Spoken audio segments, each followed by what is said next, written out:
भक्तों, यदि आप कर्ज में डूबे हुए हैं और आर्थिक तंगी से परेशान हैं, तो आपको सूर्य देव के इस महामंत्र का जाप अवश्य करना चाहिए। यह मंत्र बहुत ही शक्तिशाली और प्रभावशाली मंत्र है। इस मंत्र के नियमित 108 बार जाप करने मात्र से ही कर्ज में शीघ्र ही मुक्ति मिलती है, धन और संपत्ति में वृद्धि होती है, घर परिवार में सौभाग्य और शांति बनी रहती है। इस मंत्र से आप कर्ज मुक्त हो जाओगे, धन वृद्धि आपके जीवन में होने लगेगी। सूर्य भगवान बहुत ही दयालु हैं, वह अपने भक्तों की मनोकामनाओं को पूरी करते हैं। इस महामंत्र के नियमित 108 बार जाप करने से आपकी सभी मनोकामनाएं पूरी हो जाएंगी और आपके जीवन में धन की कोई भी कमी नहीं रहेगी। आप अपने जीवन में उन्नति प्राप्त करेंगे, आपको हमेशा सफलता ही प्राप्त होगी। इसलिए प्यारे भक्तों, इस मंत्र को साधारण समझने की गलती बिल्कुल भी ना करें। यह मंत्र बहुत ही प्रभावशाली मंत्र है। इस मंत्र का प्रभाव तुरंत ही दिखाई देने लगता है। अगर आप सच्ची श्रद्धा के साथ इस मंत्र का नियमित 108 बार जाप करेंगे तो आपका जीवन खुशियों से भर जाएगा और आपके जीवन में कभी भी धन की कमी नहीं आएगी। इसलिए प्यारे भक्तों, इस मंत्र का नियमित 108 बार जाप करें और पूरी श्रद्धा के साथ करें। अगर आप सूर्य देव का आशीर्वाद प्राप्त करना चाहते हैं तो इस वीडियो को लाइक और चैनल को सब्सक्राइब जरूर कर दीजिए और कमेंट बॉक्स में जय सूर्य देव अवश्य लिख दीजिए। तो चलिए भक्तों, मंत्र का जाप करना प्रारंभ करते हैं। ओम ह्रीं श्रीं सूर्याय सहस्र तेजसे महाधन प्रदायकाय नमः। ओम ह्रीं श्रीं सूर्याय सहस्र तेजसे महाधन प्रदायकाय नमः। ओम ह्रीं श्रीं सूर्याय सहस्र तेजसे महाधन प्रदायकाय नमः। ओम ह्रीं श्रीं सूर्याय सहस्र तेजसे महाधन प्रदायकाय नमः।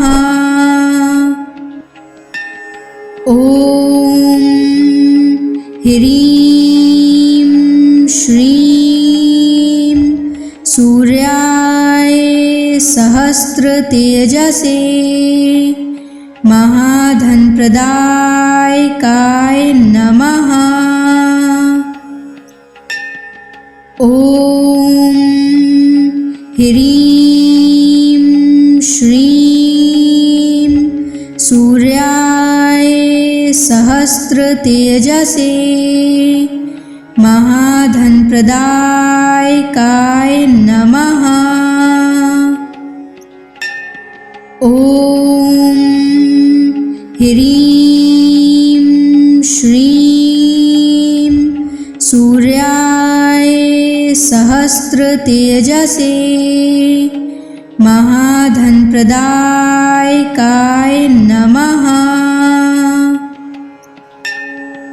ओम ह्रीं श्रीं सूर्याय सहस्र तेजसे महाधन प्रदायकाय नमः।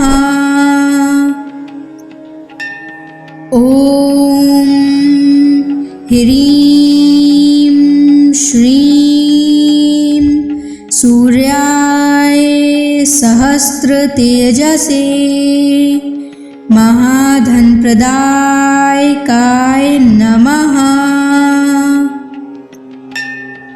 ओम ह्रीं श्रीं सूर्याय सहस्र तेजसे महाधनप्रदायकाय नमः।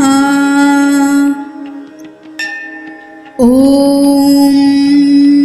ह्रीं श्रीं सूर्याय सहस्रतेजसे महाधनप्रदायकाय नमः। ॐ ह्रीं श्रीं सूर्याय सहस्रतेजसे महाधनप्रदायकाय नमः। ॐ ह्रीं श्रीं सूर्याय सहस्रतेजसे महाधनप्रदायकाय नमः। ॐ ह्रीं श्रीं सूर्याय सहस्रतेजसे महाधनप्रदायकाय नमः। ॐ ह्रीं श्रीं सूर्याय सहस्रतेजसे महाधनप्रदायकाय नमः। ॐ ह्रीं श्रीं सूर्याय सहस्रतेजसे महाधनप्रदायकाय नमः। ॐ ह्रीं श्रीं सूर्याय सहस्रतेजसे महाधनप्रदायकाय नमः। ॐ ह्रीं श्रीं सूर्याय सहस्रतेजसे महाधनप्रदायकाय नमः। ॐ ह्रीं श्रीं सूर्याय सहस्रतेजसे महाधनप्रदायकाय नमः। ॐ ह्रीं श्रीं सूर्याय सहस्रतेजसे महाधनप्रदायकाय नमः। ॐ ह्रीं श्रीं सूर्याय सहस्रतेजसे महाधनप्रदायकाय नमः। ॐ ह्रीं श्रीं सूर्याय सहस्रतेजसे महाधनप्रदायकाय नमः। ॐ ह्रीं श्रीं सूर्याय सहस्रतेजसे महाधनप्रदायकाय नमः। ॐ ह्रीं श्रीं सूर्याय सहस्रतेजसे महाधनप्रदायकाय नमः। ॐ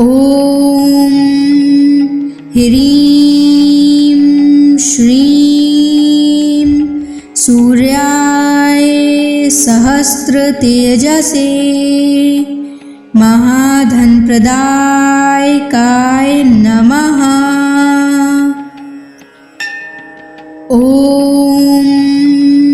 ह्रीं श्रीं सूर्याय सहस्रतेजसे महाधनप्रदायकाय नमः। ॐ ह्रीं श्रीं सूर्याय सहस्रतेजसे महाधनप्रदायकाय नमः। ॐ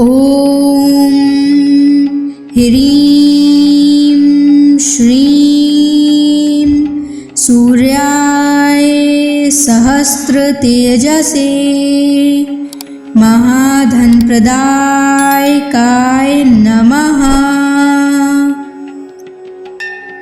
ॐ ह्रीं श्रीं सूर्याय सहस्रतेजसे महाधनप्रदायकाय नमः। ॐ ह्रीं श्रीं सूर्याय सहस्रतेजसे महाधनप्रदायकाय नमः। ॐ ह्रीं श्रीं सूर्याय सहस्रतेजसे महाधनप्रदायकाय नमः। ॐ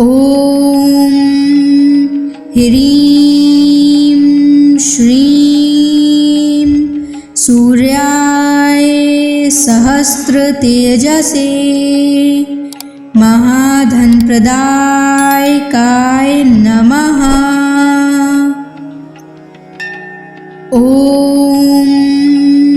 ह्रीं श्रीं सूर्याय सहस्रतेजसे महाधनप्रदायकाय नमः।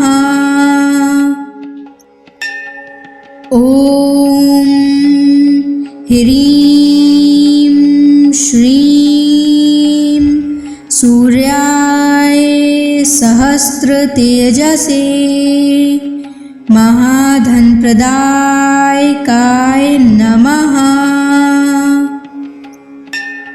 ॐ ह्रीं श्रीं सूर्याय सहस्रतेजसे महाधनप्रदायकाय नमः। ॐ ह्रीं श्रीं सूर्याय सहस्रतेजसे महाधनप्रदायकाय नमः। ॐ ह्रीं श्रीं सूर्याय सहस्रतेजसे महाधनप्रदायकाय नमः। ॐ ह्रीं श्रीं सूर्याय सहस्रतेजसे महाधनप्रदायकाय नमः। ॐ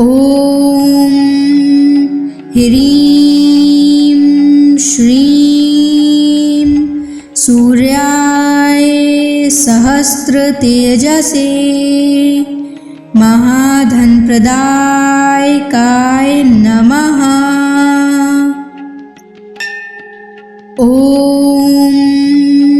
ह्रीं श्रीं सूर्याय सहस्रतेजसे महाधनप्रदायकाय नमः। ॐ ह्रीं श्रीं सूर्याय सहस्रतेजसे महाधनप्रदायकाय नमः। ॐ ह्रीं श्रीं सूर्याय सहस्रतेजसे महाधनप्रदायकाय नमः। ॐ ह्रीं श्रीं सूर्याय सहस्रतेजसे महाधनप्रदायकाय नमः। ॐ ह्रीं श्रीं सूर्याय सहस्रतेजसे महाधनप्रदायकाय नमः। ॐ ह्रीं श्रीं सूर्याय सहस्रतेजसे महाधनप्रदायकाय नमः। ॐ ह्रीं श्रीं सूर्याय सहस्रतेजसे महाधनप्रदायकाय नमः। ॐ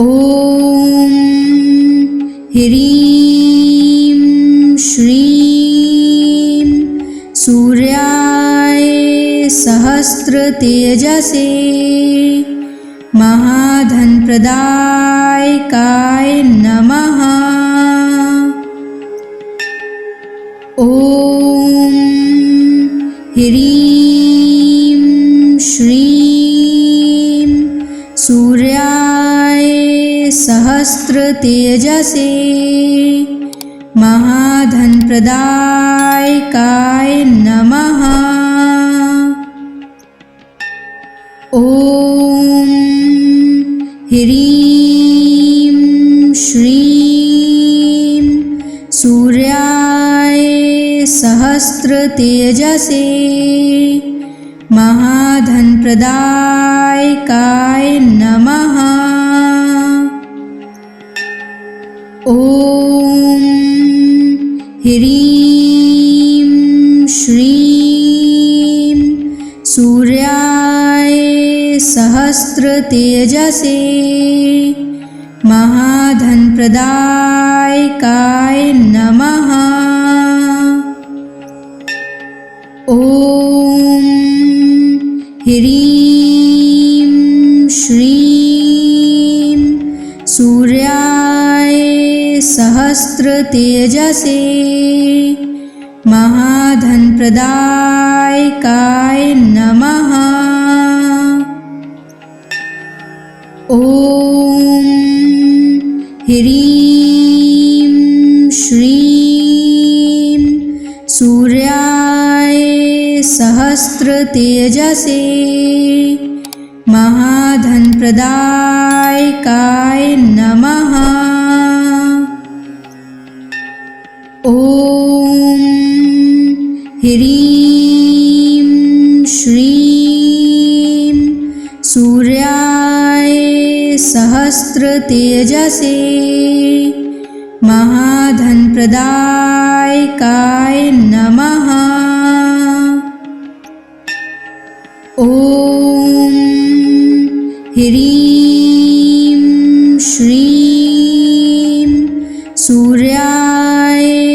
सहस्रतेजसे महाधनप्रदायकाय नमः। ॐ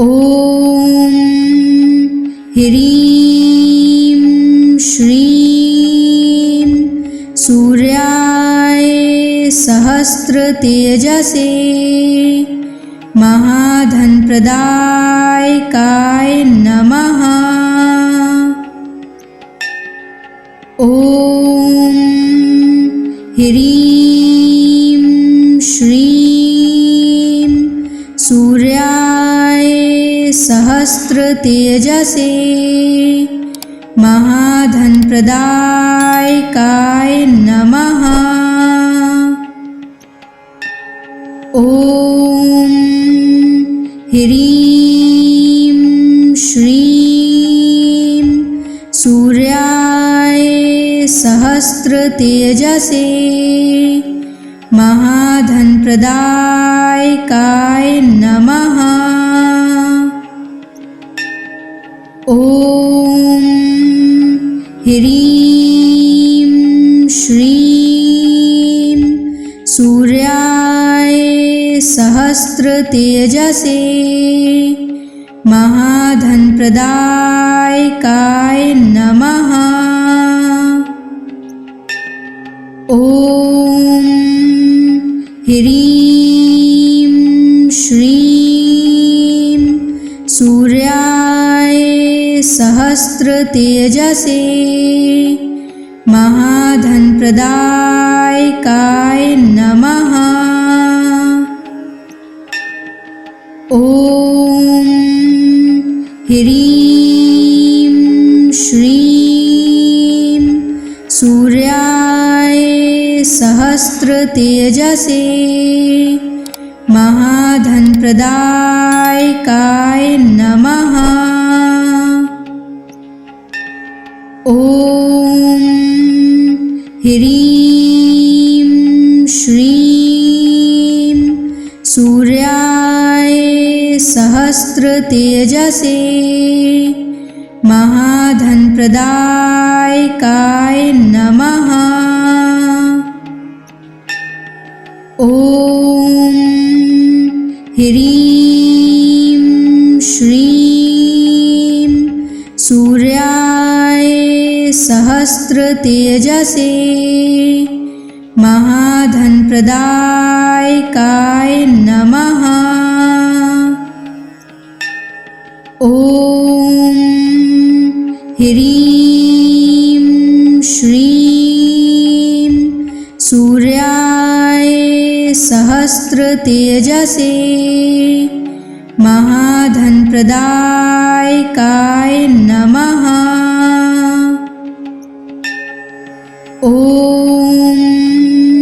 ह्रीं श्रीं सूर्याय सहस्रतेजसे महाधनप्रदायकाय नमः। ॐ ह्रीं श्रीं सूर्याय सहस्रतेजसे महाधनप्रदायकाय नमः। ॐ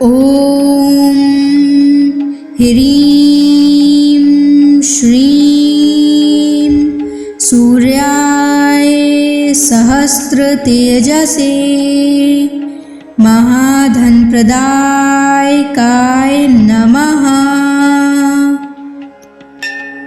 ॐ ह्रीं श्रीं सूर्याय सहस्रतेजसे महाधनप्रदायकाय नमः। ॐ ह्रीं श्रीं सूर्याय सहस्रतेजसे महाधनप्रदायकाय नमः। ॐ ह्रीं श्रीं सूर्याय सहस्रतेजसे महाधनप्रदायकाय नमः। ॐ ह्रीं श्रीं सूर्याय सहस्रतेजसे महाधनप्रदायकाय नमः। ॐ ह्रीं श्रीं सूर्याय सहस्रतेजसे महाधनप्रदायकाय नमः। ॐ ह्रीं श्रीं सूर्याय सहस्रतेजसे महाधनप्रदायकाय नमः।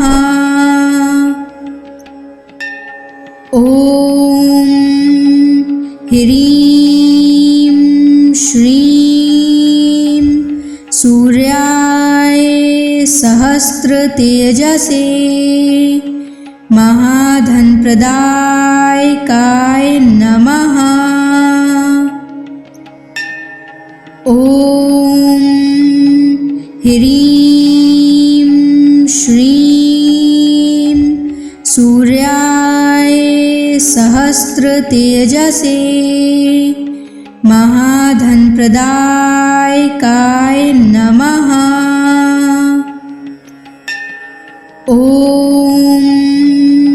ह्रीं श्रीं सूर्याय सहस्रतेजसे महाधनप्रदायकाय नमः। ॐ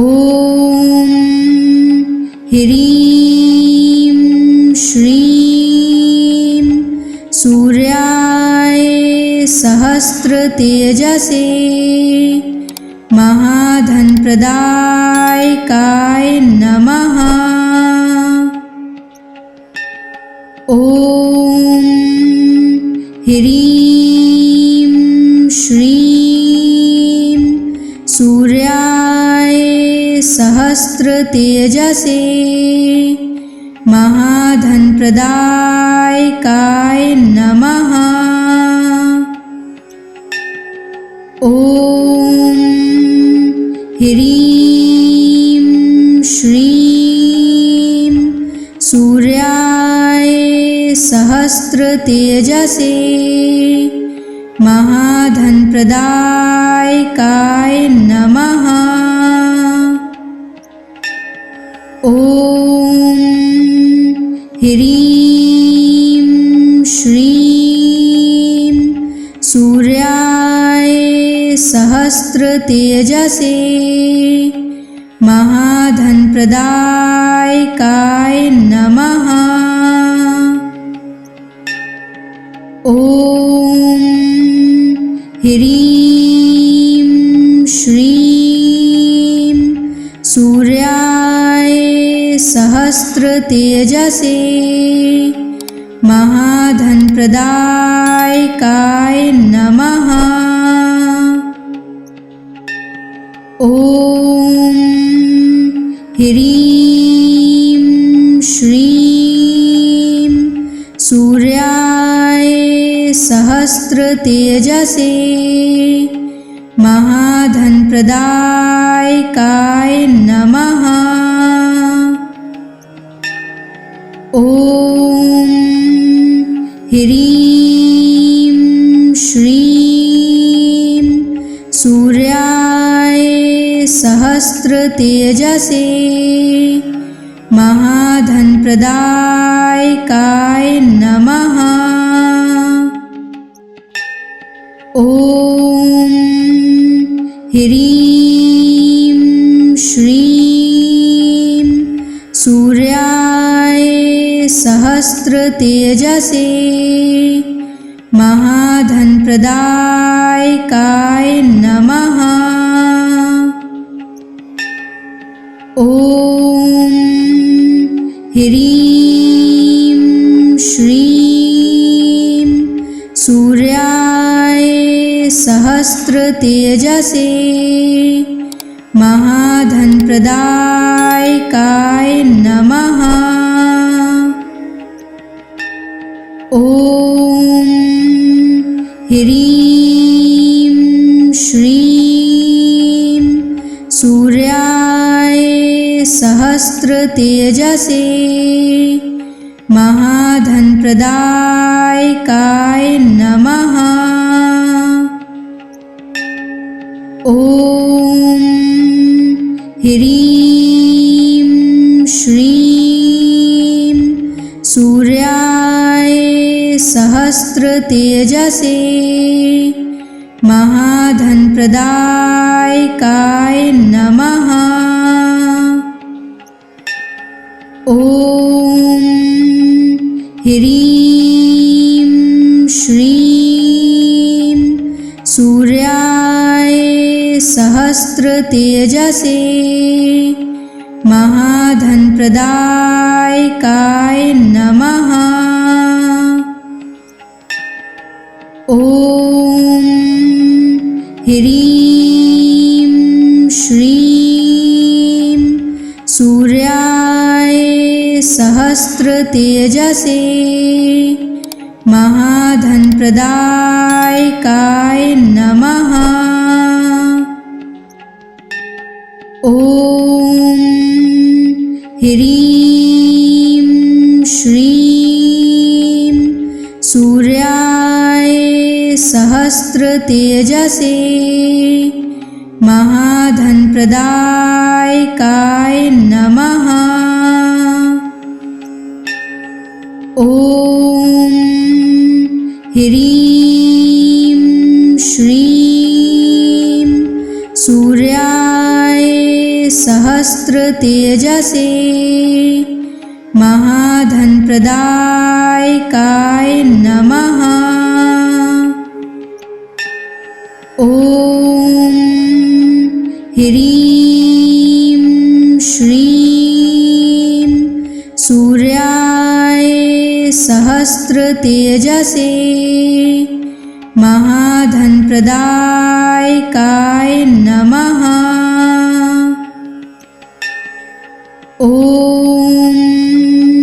ह्रीं श्रीं सूर्याय सहस्रतेजसे महाधनप्रदायकाय नमः। ॐ ह्रीं श्रीं सूर्याय सहस्रतेजसे महाधनप्रदायकाय नमः। ॐ ह्रीं श्रीं सूर्याय सहस्रतेजसे महाधनप्रदायकाय नमः। ॐ ह्रीं श्रीं सूर्याय सहस्रतेजसे महाधनप्रदायकाय नमः। ॐ ह्रीं श्रीं सूर्याय सहस्रतेजसे महाधनप्रदायकाय नमः। ॐ ह्रीं श्रीं सूर्याय सहस्रतेजसे महाधनप्रदायकाय नमः। ॐ ह्रीं श्रीं सूर्याय सहस्रतेजसे महाधनप्रदायकाय नमः। ॐ ह्रीं श्रीं सूर्याय सहस्रतेजसे महाधनप्रदायकाय नमः। ॐ ह्रीं श्रीं सूर्याय सहस्रतेजसे महाधनप्रदायकाय नमः। ॐ ह्रीं श्रीं सूर्याय सहस्रतेजसे महाधनप्रदायकाय नमः। ॐ ह्रीं श्रीं सूर्याय सहस्रतेजसे महाधनप्रदायकाय नमः। ॐ ह्रीं श्रीं सूर्याय सहस्रतेजसे महाधनप्रदायकाय नमः। ॐ ह्रीं श्रीं सूर्याय सहस्रतेजसे महाधनप्रदायकाय नमः। ॐ ह्रीं श्रीं सूर्याय सहस्रतेजसे महाधनप्रदायकाय नमः। ॐ ह्रीं श्रीं सूर्याय सहस्रतेजसे महाधनप्रदायकाय नमः। ॐ ह्रीं श्रीं सूर्याय सहस्रतेजसे महाधनप्रदायकाय नमः। ॐ ह्रीं श्रीं सूर्याय सहस्रतेजसे महाधनप्रदायकाय नमः।